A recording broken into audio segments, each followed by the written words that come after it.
You're listening to the Options Insider Radio Network, the home of the Options Podcast. For more quality options programs, visit theoptionsinsider.com or search for Options Insider Radio Network in your podcast provider of choice. Listeners can also access all of our programming through our mobile app available in the iTunes and Google Play stores. Select programs are also available via live stream at mixlr.com/options-insider. That's mixlr.com/options-insider. Don't forget to follow along with your favorite programs and submit your own questions for the hosts at twitter.com/options, stocktwits.com/options, facebook.com/theoptionsinsider, or via questions at theoptionsinsider.com.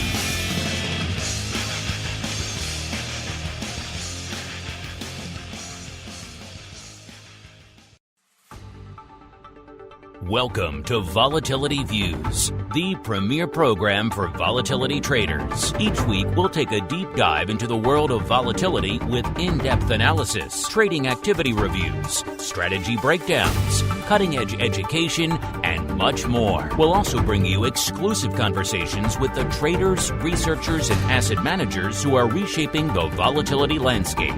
If it involves volatility, then you'll find it on Volatility Views.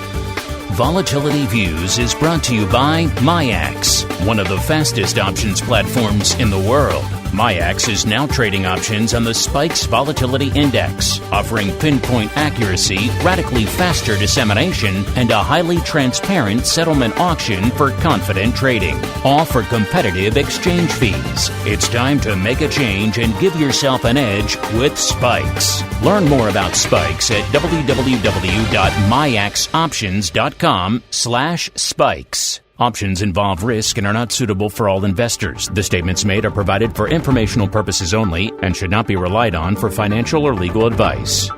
And now, it's time to take a deep dive into the world of volatility.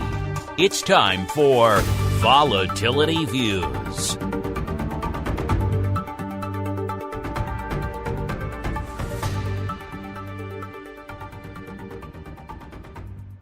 All right, everybody. That music means it is time once again for Volatility Views, the premier program for volatility traders. My name is Mark Longo from theoptionsinsider.com, as well as, of course, from the ever-exciting, at least we hope so, Options Insider Radio Network, coming at you live here, 1 p.m. Central, 2 p.m. Eastern. You can, of course, get the live stream via the Mixlr MIXLR, the same feed you use for the option block and pretty much everything else we do here on the network live. Or, of course, get it after the fact on your device of choice. We don't judge as long as you listen, download, stream, and of course send in those questions. We do love to hear from you guys. And joining me on the program today, got a great cavalcade of characters. Let's just spin the wheel and see who we've got first. First off, we've got the greasy meatball himself, Mr. Mark Sebastian from OptionPit.com by way of Carmen Line Capital. Mr. Meatball, welcome back to the program, sir. Hey, good to be here. I've missed you guys.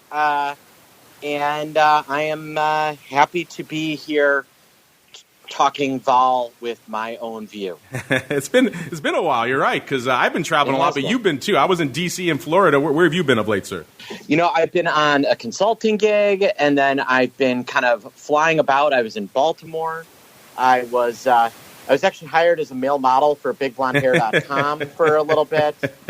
I had to go teach a class on debits and credits. Just all kinds of stuff keeping me busy. All right, sir. Well, I'm glad we can get you back on. And also joining us, dialing a little bit in, farther east from the volatility mecca known as Princeton, New Jersey, we have once again Mr. John Smollen, the EVP and head of exchange-traded products and strategic relations over there at MIAX. John, welcome back to the program, sir.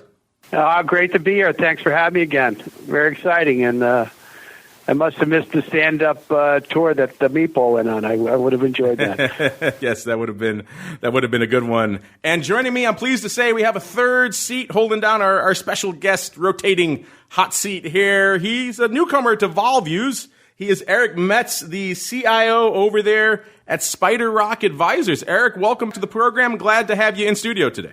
Appreciate it, Mark. And Mark, good to connect again. John, good to meet you.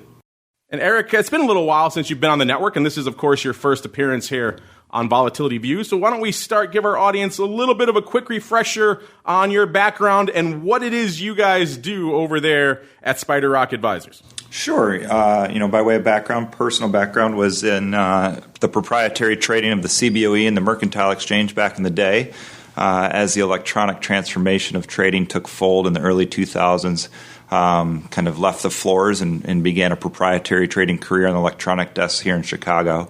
More recently, I've gone to a more asset management business model and taking derivatives know-how and applying it, strategies, services of sorts, consulting of sorts, to our clients, institutions, large advisory firms at the enterprise level, and a few family offices. And this is obviously a volatility show. What is your primary use case? What is the lens through which you view volatility? Is it coming in and maybe using S&P options to get your vol fix? Are you out there trading the vol products? What is your primary volatility use case these days? Sure. We have an assortment of products and strategies. I think the number one goal that we're trying to do is serve our clients in ascertaining what their objective is and then applying the correct response where derivatives can provide value. So we are in S&P options, that is. We are in single name options, call it Microsoft, Netflix, IBM, et cetera. We also in VIX products from time to time, have a little bit of currency and a little bit of fixed income exposure as well on the derivatives front. All right. Sounds like a plan. Then let's get to it with a little bit of the old volatility review.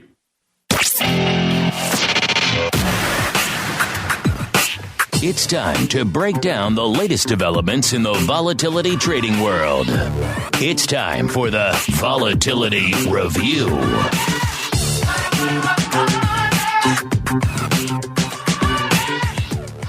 All right, everybody, welcome to the Vol Review. This is indeed the portion of the program where we break down what the heck was going on this week and indeed today from a volatility trading and trending and analysis and unusual activity and all those fun perspectives. And coming into the end of the week, we got a bit of a mixed bag here. You know, we saw some rallies earlier in the week. Then we saw it seemed like the market had renewed optimism. There was hope for Brexit, maybe some lingering hope for a trade war outcome that was positive. Of course, decent earnings earlier in the week, all that kind of combining that 1, 2, 3 punch saw is lifting the markets over the last few sessions. Coming into today, heading into the weekend, not so much. Most of the major indices taking a turn to the dark side. S&P actually the laggard of the day, only off about 0.2%. We got the Dow off about 0.2%, and NASDAQ, as is its wont these days, leading the charge to the downside, off about 0.75%. Our old friend VIX Cash, after having come off quite a bit, is actually looking perilously close to where the Rock Lobster picked it for last week. He was at a very Columbus appropriately 1492. He's got a full show left for it to move about half a point or so. So we'll see. It's at about right around a 1430, and our old friend Spikes also floating around a similar level at about a 1430 and change as well. Looking out here as well, our old friend VVIX, aka the volatility of volatility, also taking a bit of a break here after having peaked a little bit north of that 100 level, that triple-digit level, which is, of course, a level where things are moving. Things are rocking and rolling a little bit, still at a frothy but not quite as elevated 91 coming into showtime. So, Eric, as our guest, I will give you pride of place, sir. We'll start with you. What's been catching your eye? What's been lighting up your tape from a volatility perspective over there at SPIDERROCK over the past week, sir? Yeah, sure. I think 2019 has been a fairly similar trend, from 18 and even into 17. NASDAQ, taking the leader stance, performing extremely well. S&P having a tremendous year.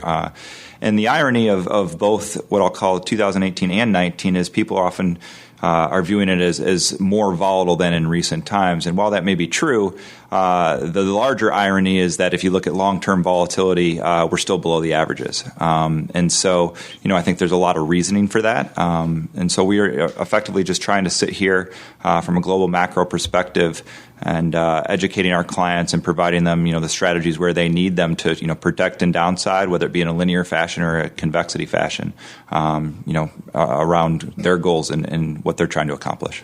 Are you seeing a preponderance of interest in one way or the other? Market, I think it could be fairly characterized as maybe a little bit top heavy. Are people running in for protection these days? Are they a little bit more on the income side? What are you seeing out there from a client demand right now? Yeah, there's an assortment of that. I think the fortuitous performance in broad-based equities, not only this year but the last 5 or 10 years, has really driven people to lock in some gains at some level. And how you do that is ultimately the $1 million question. But I think some other anomalies have occurred this year. If I was to just ask the folks on the show here, what do you think Apple's up this year to date? It's an alarming figure. I'll give you a little bit of a tip on that. Apple's having a nice year. I mean, well, the thing about year to date is that, versus year over year, right? We had that last quarter was really ugly. So I'm going to say year to date, it's up 30%. Yeah, my guess was going to be 35%, up $45. I was going to say about 25 to 28% is what I was feeling. So where are we in the ballpark, Eric? Largest company in the world from a market cap perspective, and probably other measures as well, is up roughly 50% year to date. And Mark, you are correct in alluding that Q4 distorts that figure a little bit because trailing 12 is a little bit different. But nonetheless, I mean, that's a massive move. And so how do you extrapolate that into why? What changed in their business over the last 12 months? Probably nothing other than market sentiment. But that's an eye-popping figure for a company of that stature. But their iPhone got bigger and all these other things that they're touting out there. Yeah, it's interesting. 50%, you're right. For a company they have pretty much all the cash on the planet under their own personal reserve. That is an eye-popping level. We had someone write in the other day and ask, how can they talk about all-time highs when it's not back at its 700 level? And we had to explain to them the nuances of being split adjusted out there. Is Apple a big driver of action for you guys over there? A lot of clients coming in just wanting Apple, let's say, overlays and that sort of thing? Yeah, in fact, it's kind of the bellwether of all single names. I would argue. If you're forced to index at all, then you own Apple, and if you just buy what you know, then you probably also own Apple. So you're appeasing a few crowds in ownership, institutional and retail alike. All right, Mr. Meatball.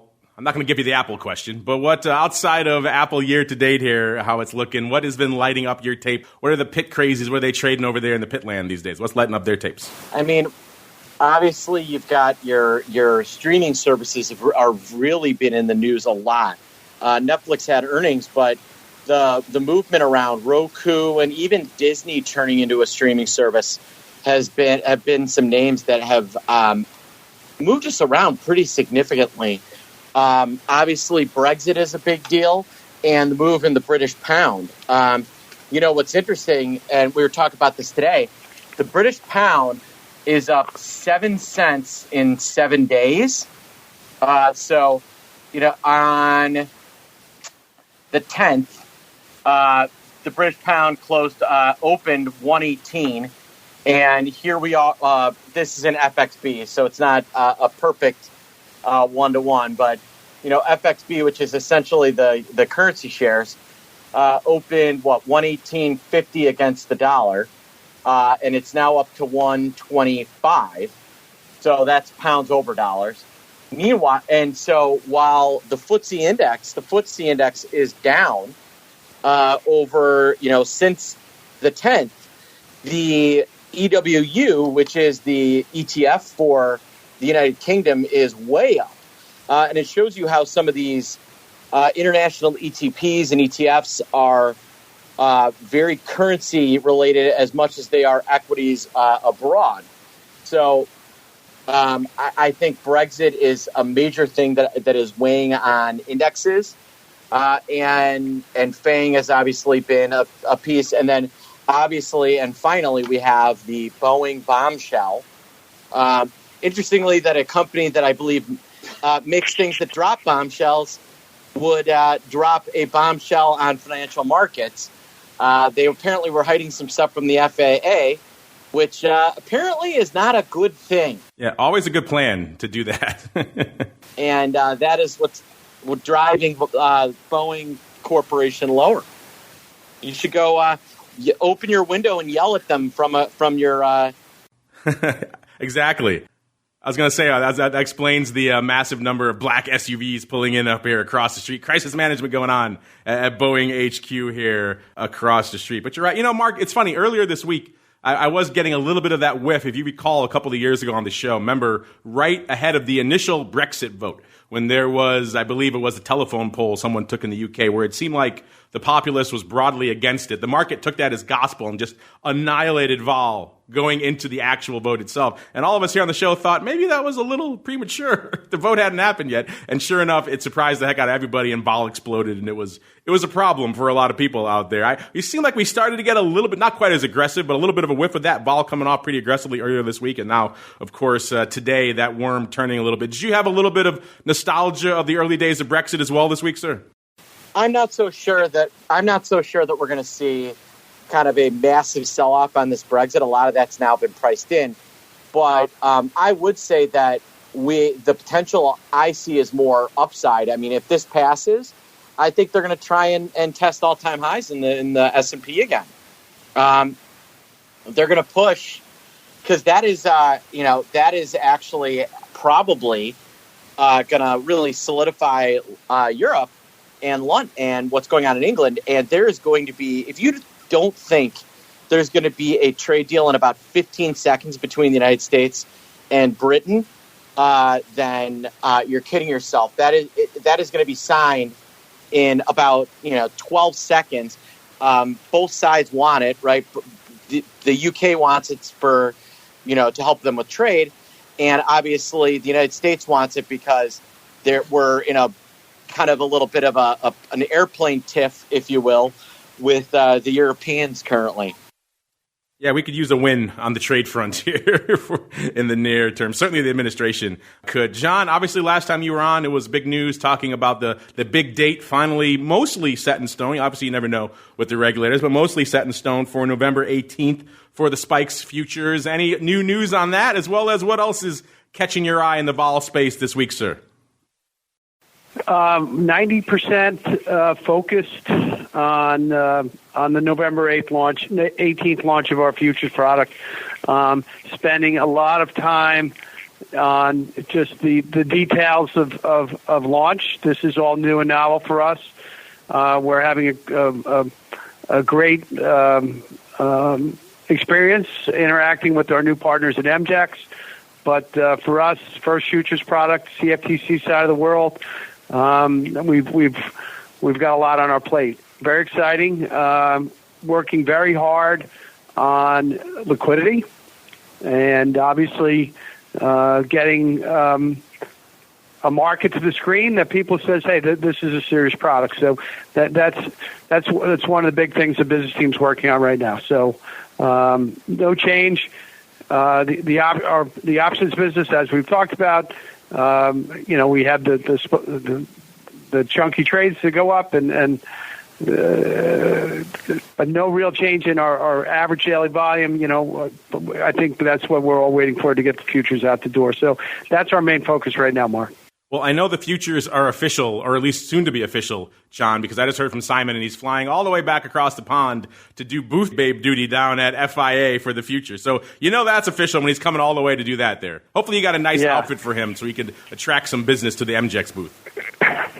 We've got highly paid consultants looking into that for Simon. There you go. Nice little wardrobe upgrade there for him. Well, since we're talking futures, let's get into what's going on in futures land. A bit of an interesting one here this week coming in. We're seeing a decent little contango again. No more of the crazy days of backwardation and then extremely flat like we saw for the bulk here of 2019. Getting back into, what did we call it on the show about a month ago or so? Return of an old friend, the old healthy contango out there in VIX futures land. Coming into showtime here, we're seeing with about a little over 2 points from the cash to that front, no future, about 2.25 points, and a little over 3 points from the cash out to D. Mark, it's been an interesting week, not quite as turbulent out there in VIX futures as you might have thought, but anything catching your eye out there from a VIX futures term structure perspective, sir? Yeah, the contango is really, really, really, really big. And we've seen kind of the spread between cash and future remain pretty wide. It was a little wider earlier in the week. We've seen the VIX kind of make up for it, but you saw the November future break 17 and basically hold pattern for the last 3 days while the VIX has slowly climbed to meet it. We've now got the spread between the cash and that front month future at around $2 and call it $2.30. I'm going to call that pretty close to normal. But when October rolled off, we didn't see just a lot of traders come in and just blast November like you normally would. And, the spread between Nov and Dece has normalized. There was that big kind of hitch between November, December, and January. That has now kind of dissipated, and December is trading in line where you would expect it with the rest of, with both November and January behind it.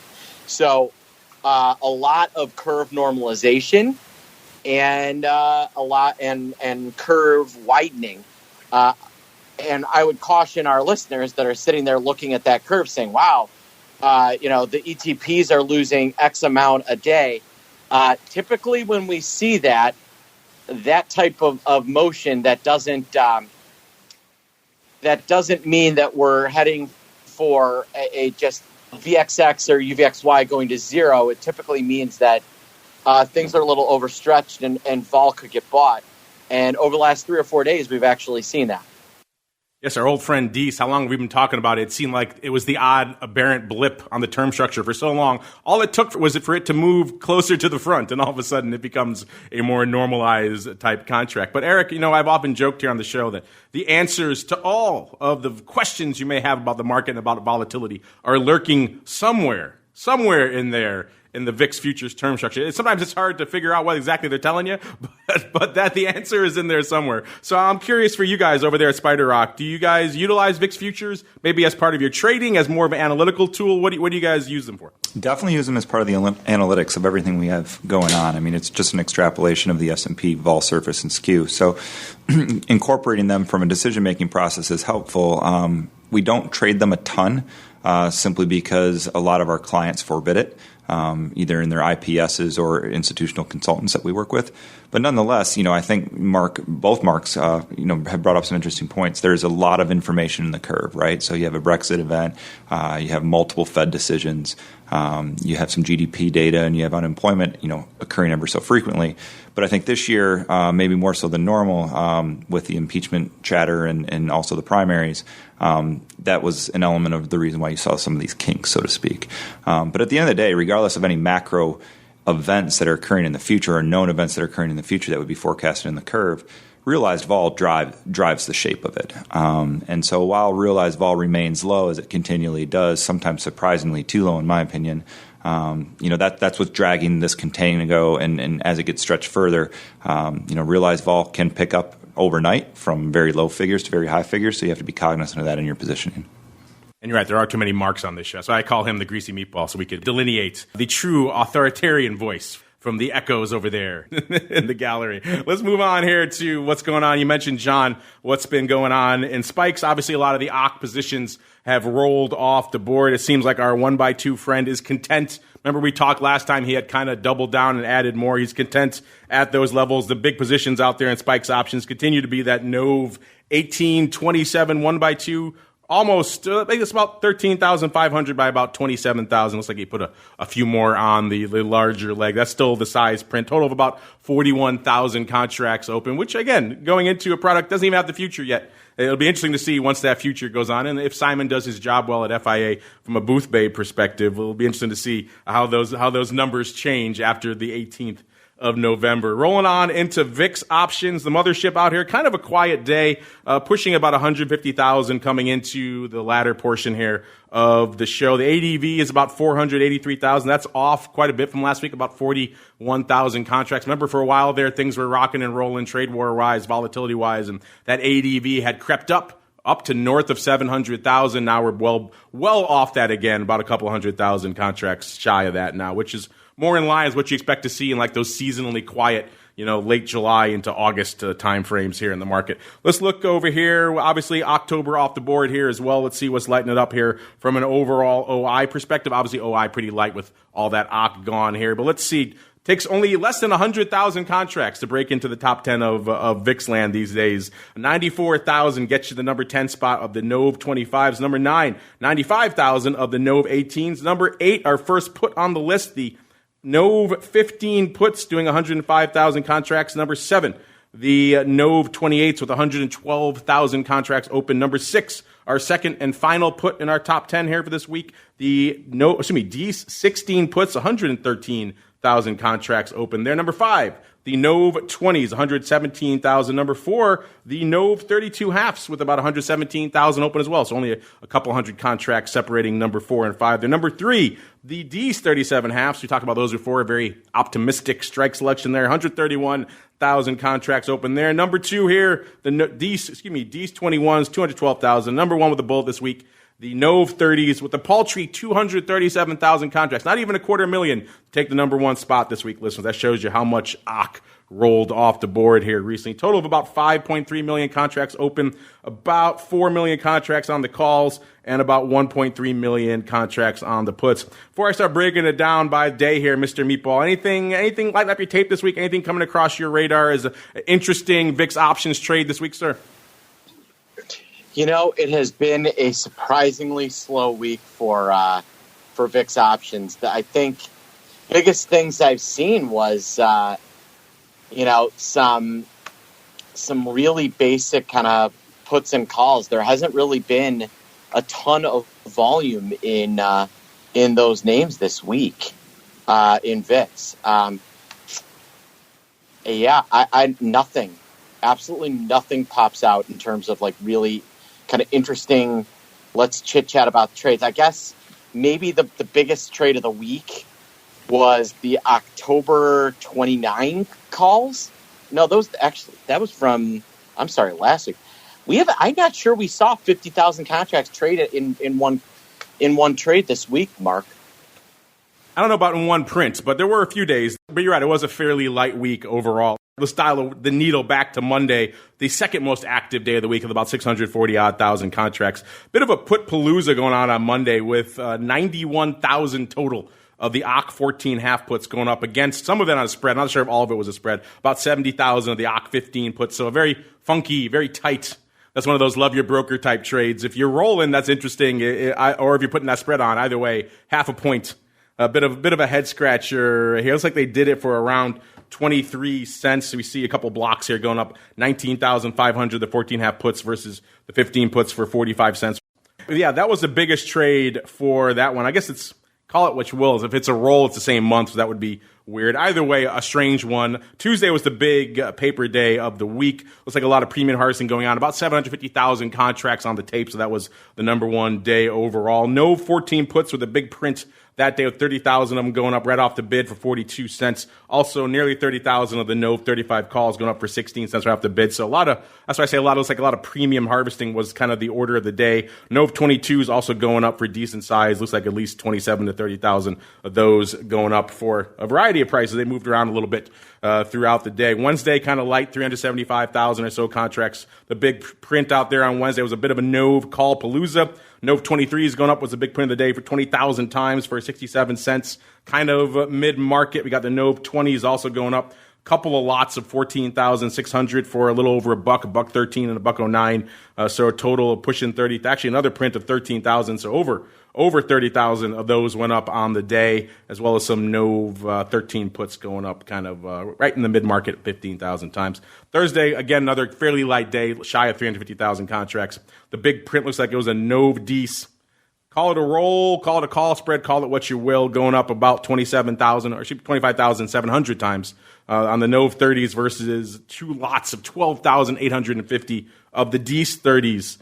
So interesting doing that one, looks like for around 22.5 cents on splits here. And then Friday today, pretty light day, not even just around 150,000 contracts on the day. The biggest print are the NOV 22s going up for 66 cents right off the bid, 13,000 times. Looks like a little bit of a NOV vertical went up today as well. 10,000 of the NOV 2830 vertical going up for a whopping 7 cents. So not a lot of super compelling paper this week. Eric, you mentioned you watched the futures as kind of a bit of a guide and analytical tool for what's going on in the space. Do you watch the VIX options at all? Do you trade the VIX options? And if so, what is your use case for them out there? Sure. I mean, it's definitely a proxy, right? People often talk about, talking heads on CNBC or the front page of the journal. That being said, this week's interesting, right? So with SPX kind of expiring this morning, a lot of the VIX paper is fully priced into the NOV, given its kind of prior expiration, call it 2 days prior. So you're just kind of extrapolating into really just the NOV options at this juncture, right? It's a pretty good sweet spot to analyze S&P versus VIX before you get into the weighted average, as we move through time. So as far as VIX trades go, I think at this very second when we speak about Contango, I can see kind of on the talking points you guys have had historically that the roll down features of some of the ETNs, ETPs, ETFs, et cetera, do become interesting. You can create, I'll say, good symmetry and positioning by playing around with the relative value. It's not so much an arbitrage; it's just kind of a best place to gain exposure, whether it be VXX, UX1 or UX2, which are the tradable VIX futures, or S&P, vol or S&P skew, right? That wheel of decisions is very interesting, and where you're trying to place a hedge, whether it be on macro equities or whether it be just on spot vol, all of them have their time and place. And right now, that contango, that's setting in, or I would say should normalized almost, is probably a place to start. I like that. Wheel of decisions. I may have to borrow that from you, Eric. There you go. Hopefully your licensing fees are fairly reasonable. I'll make a deal for you. Oh, I like that. We'll talk after the show here. Let's move on to some of the ETPs. I know you guys love to sling, or in most of your cases, fade to the downside. VXX lighten up that tape yet again, at least in terms of your interest. Maybe not so much on volume this week. Off about another 1.5, so that gets us down to 21.5. It seems like such a distant memory only a week ago when it was printing up north of 26 and now back down to 21.5. A fairly light day out there as well, but not a super active week here as well. So let's break down the top 10 really quickly out here. Number 10, VXX, the NOV 37s with 26,000 there. Number 9, the Jan 22s with 27,000 there. Number 8, the OC 22 puts, actually, our first put on the list.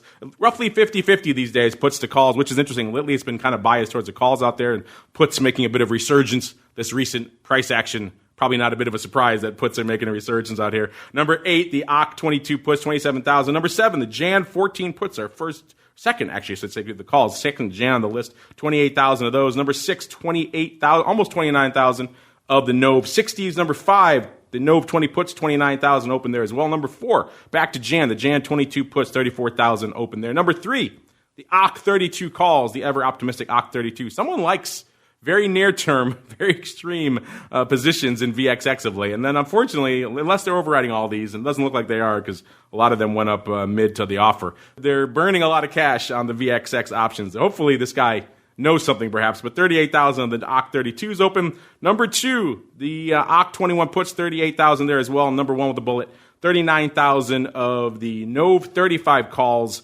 with, 39,000 open there. Mr. Meatball, we talked a little bit earlier, kind of mentioned that people, at least it sounds like in your pitch chat, are getting pretty excited, pretty crazy about the, shall we say, juicy erosion out there in VXX land. Would you say that's fair? Yeah, I mean, they're talking about, we're again kind of advising people. I don't know if advising is the right word, but we're kind of pointing out that wide roll isn't necessarily the best way to play VXX when, the futures may not move for a couple of weeks. If a lot of people think, well, there's a big roll, so that means I'm going to make money. The November future might not trade below 1660 where it is right now for a week and a half.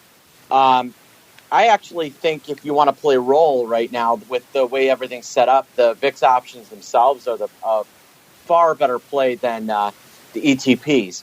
That being said, if I was a VXX trading man, and I am, I think that there's lots of opportunity to look at January, February, and March for some opportunities to play kind of the roll long-term working against it. With things this wide, even some near-dated kind of pops higher in double X, it's going to have a very difficult time maintaining its price level. And, it looks like it's heading for the teens sometime over the next few weeks. So some bear plays in or around $20, $22 $22 strikes in January makes some sense to me.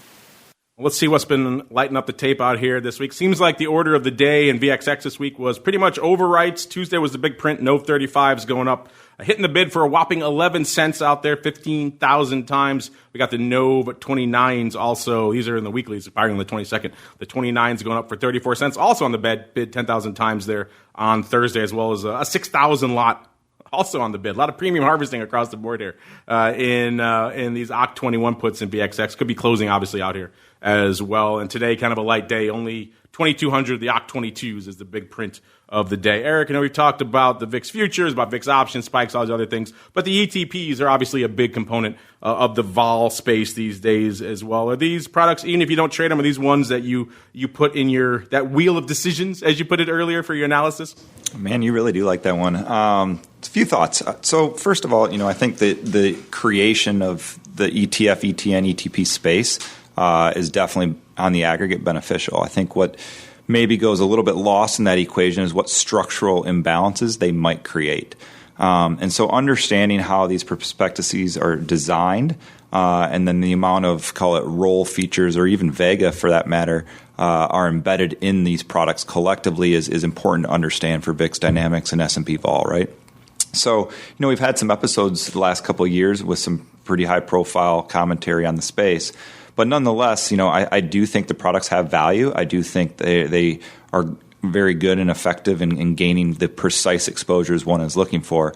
And so, while we don't actively trade them, this is a space that I've come from and used to actively trade pretty readily. Incorporating it, again, in the wheel of decisions, Mark, it's paramount to understanding, how these things behave and are interwoven together, right? All these markets are related and correlated. And so that's probably the biggest thing that I educate our clients on is, while we don't necessarily traffic in them, being cognizant of how they're positioned and the magnitude and what effects they have on the industry as a whole is paramount. I think we have a title for the episode, the Volatility Wheel of Decisions. What do you think about that, Eric? Are your naming rights, are they fairly reasonable? They're going up by the second. Yeah, I'm bidding them up. I got to stop talking. Let's move on to earnings volatility. I hear a little birdie told me, Eric, that you just spent some time with our buddy, Mr. Amberson of ORAT's fame / infamy down in Texas recently. Is that the case, sir? It is. Matt's a great buddy. I've been a longtime client of his. His work is very respected in the industry. I'm no different.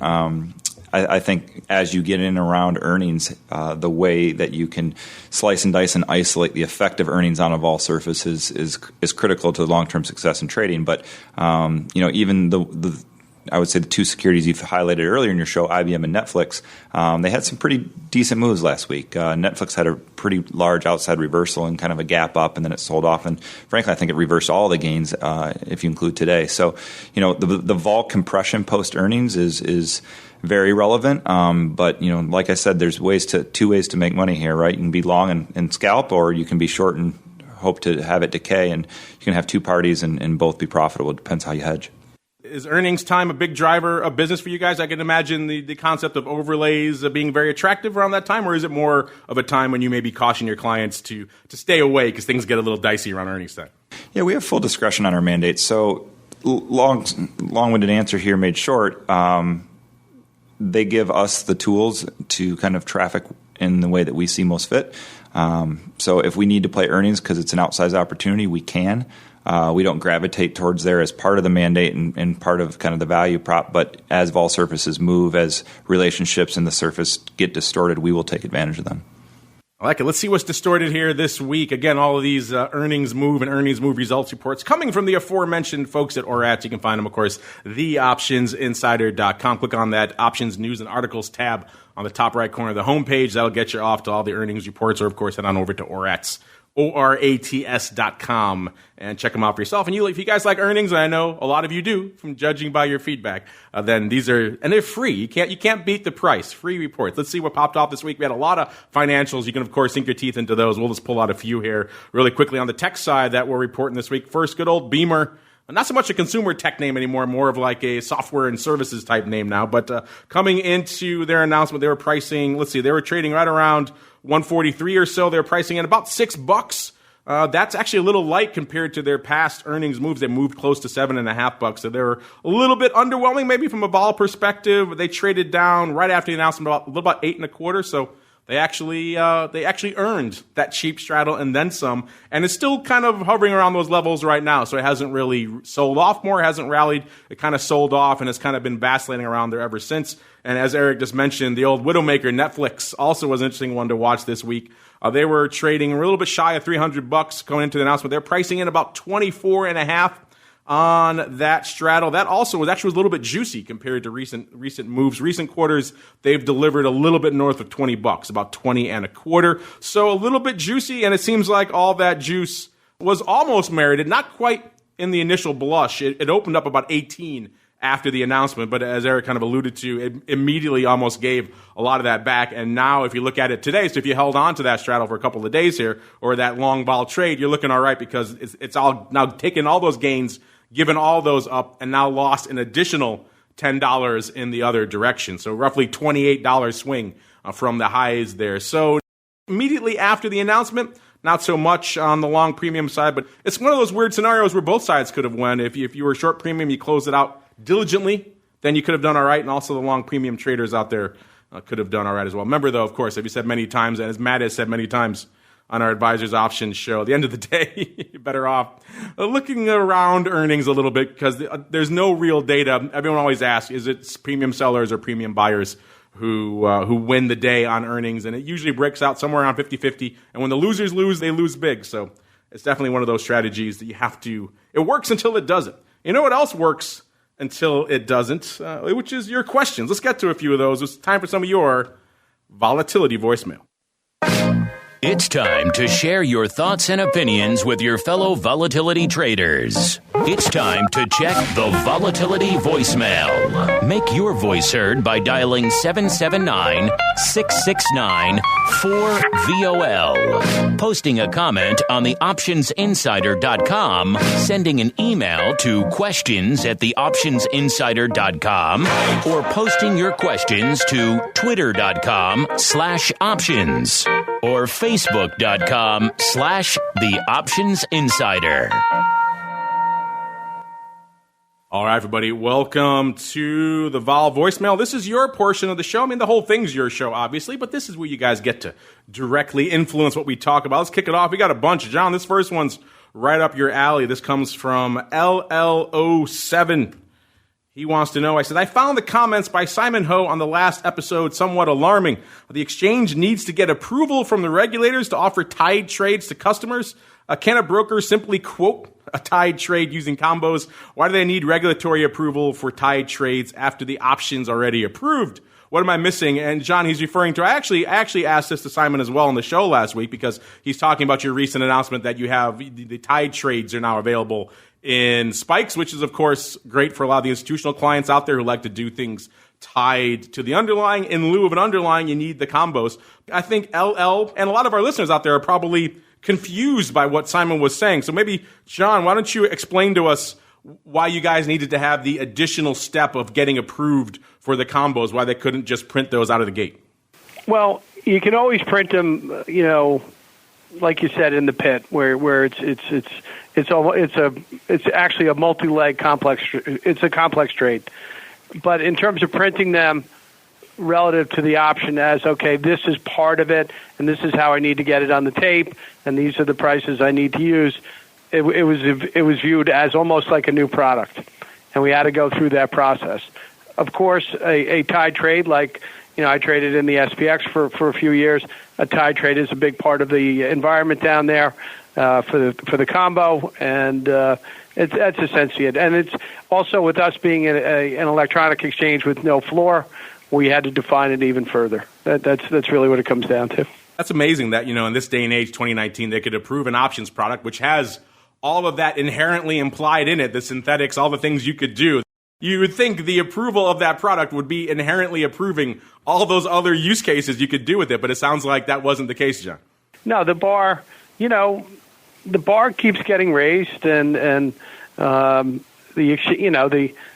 commission is there to protect the they look at it from the perspective of protecting the retail investor, and the path they chose was the right one, and you accept that they do their job and they define the playing field. We respond to it, and we do what's best for the product. We do what's best for the customer, and then for the industry, and then ultimately what's best for the product.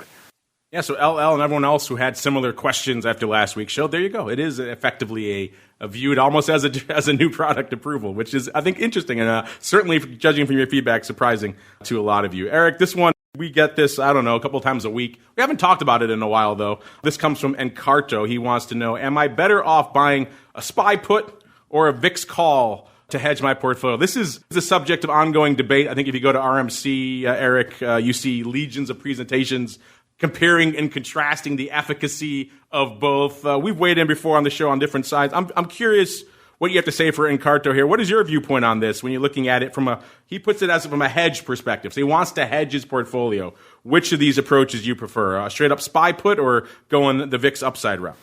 Sure. Well, I think there's a few things to think about. Number one, they have very different payoff profiles in certain instances, right? And so the SPY put has an element of what I'll call beta reduction, which is just, broad-based macro exposure to the markets. While that is, I will say, correlated or I guess inversely correlated to VIX, depending upon your framework, they're very different needs and objectives. And the other element to think about is, what time frame, right? VIX tends to traffic very near term. VIX cash spot is only 30 days relevant. So SPY puts, given kind of their liquidity and time frames, much more so than VIX, you can get a much better convexity profile using VIX. But more often than not, that slow bleed down, as sayings go, markets tend to take the escalator up and the elevator down. That would advocate VIX, but past performance not indicative of future results, et cetera.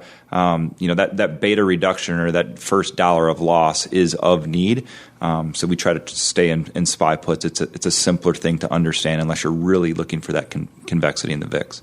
Yeah, definitely for you guys, too, when you're trying to explain it to a client. It's hard enough when you have any sort of derivatives component. Then you start offering now, here's VIX, and it's obviously inversely correlated to that. And it's another layer of abstraction. And you're right, all the different studies we've seen and we profile, we have people on the show for a number of years talking about these different things, saying, the SPY put, obviously, it has a delta. You know exactly what you're getting from that versus the VIX. VIX, you're in there for those spikes, right? You're in there to capture those aberrant moments. But outside of that, the VIX itself, probably not the place you want to be, but unless you factor in those crazy aberrant movements, right? Yeah, I think the easiest kind of most simple analysis to extract that decision is if you just look at a regression in performance over spot VIX and S&P drawdowns, right? What is that beta? What is the beta of VIX to S&P, right?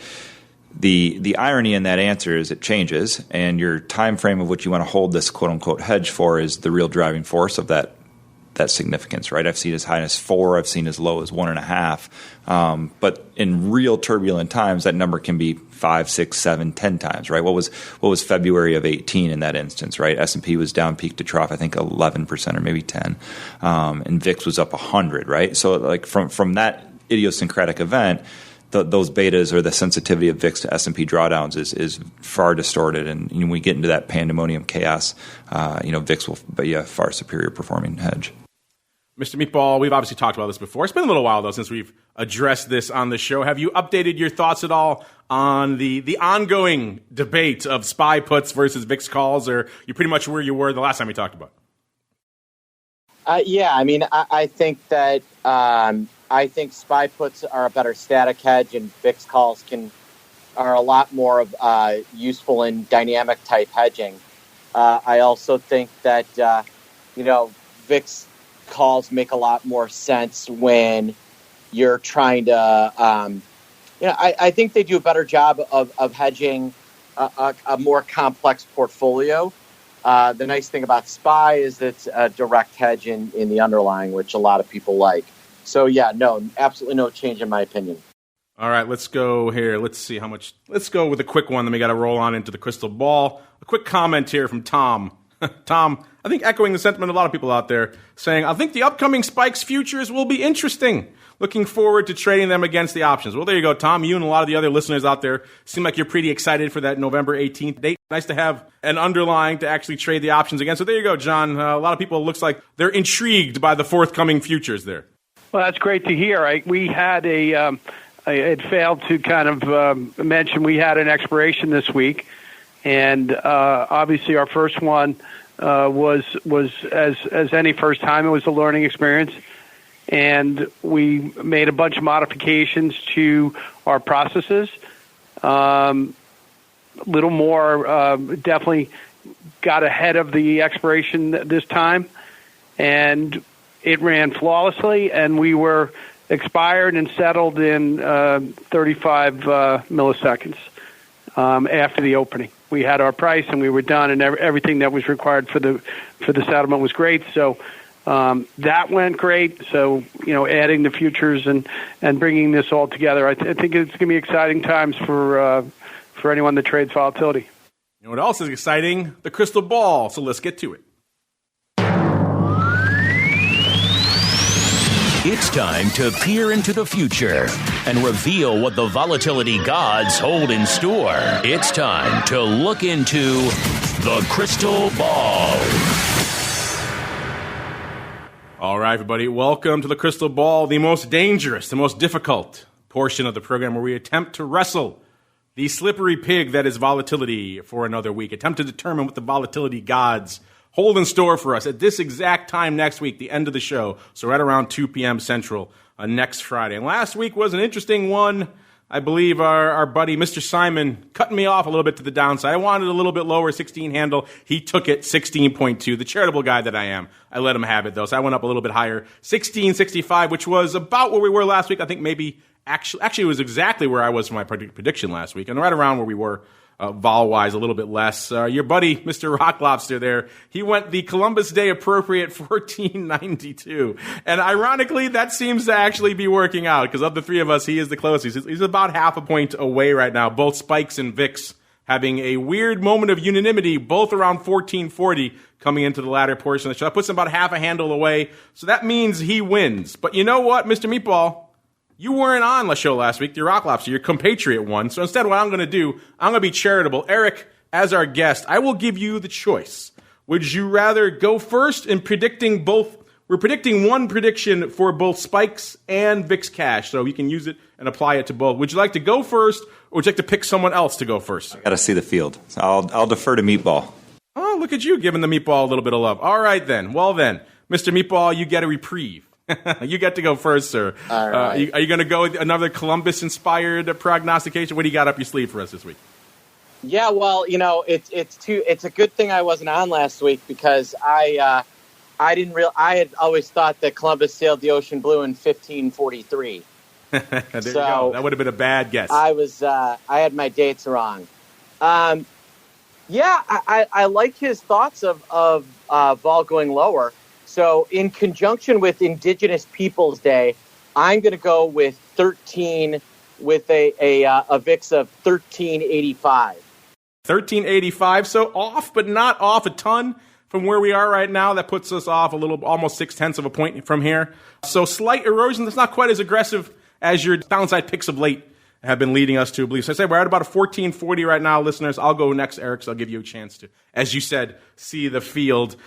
I could see some of this erosion. Of course, we have some big news coming off this week, and that could maybe cause vol to come in pretty aggressively. It could cause vol to kick in again. As if last Brexit vote, the first one, was any prologue, we could see some interesting things unfold as a result. Of course, we still have earnings. Usually has a bit of a damping down effect on vol, but an aberrant announcement by a big name that could also send us spiraling. I'm in a weird spot where I don't like usually picking close to where I was.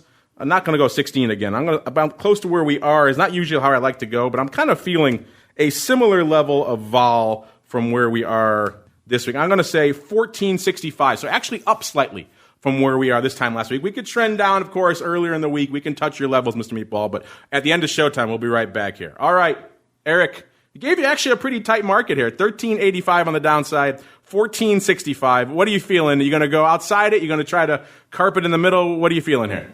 If this is Price is Right, my answer is 1466. Thankfully, we're not doing the Price is Right rules here. With all due respect to Bob Barker, I do think the market's a little bit overbought here. Want to see a little bit of a retracement to I would say get some froth out of the tape, and if we do reach new highs, which I believe Meatball earlier on the show claimed he was forecasting.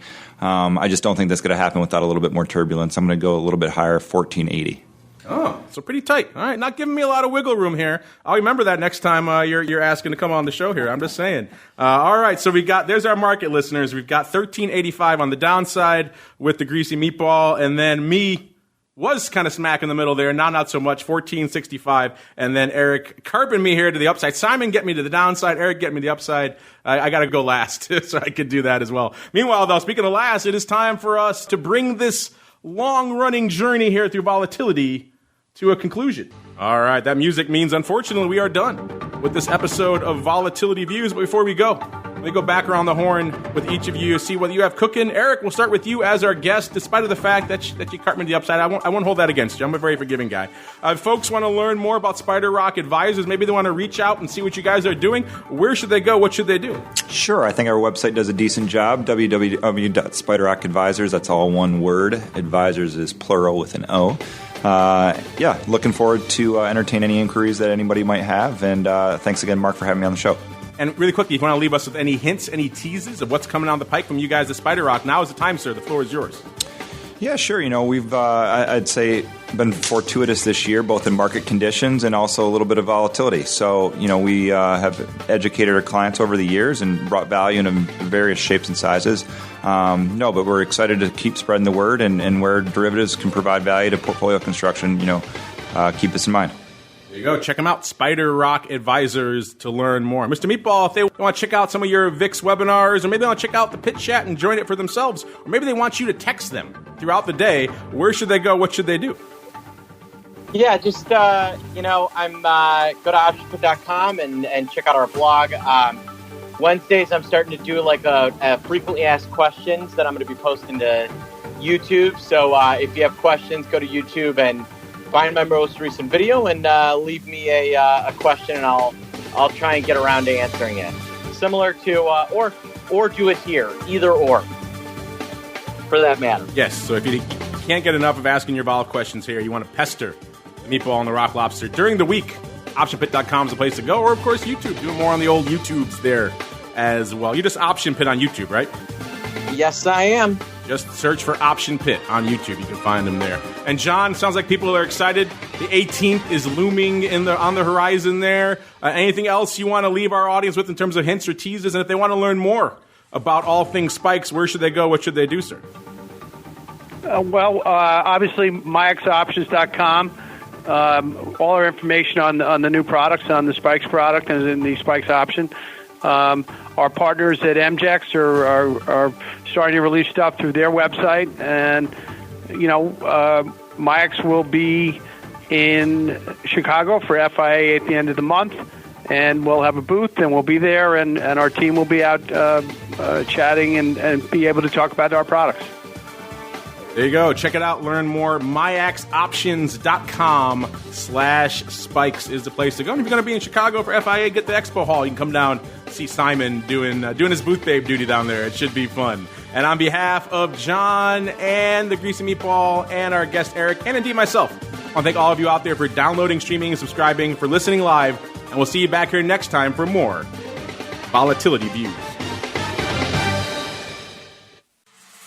Volatility Views is brought to you by MIAX, one of the fastest options platforms in the world. MIAX is now trading options on the SPIKES Volatility Index, offering pinpoint accuracy, radically faster dissemination, and a highly transparent settlement auction for confident trading, all for competitive exchange fees. It's time to make a change and give yourself an edge with SPIKES. Learn more about SPIKES at www.miaxoptions.com/spikes. Options involve risk and are not suitable for all investors. The statements made are provided for information purposes only and are not intended to provide and should not be relied on for financial or legal advice.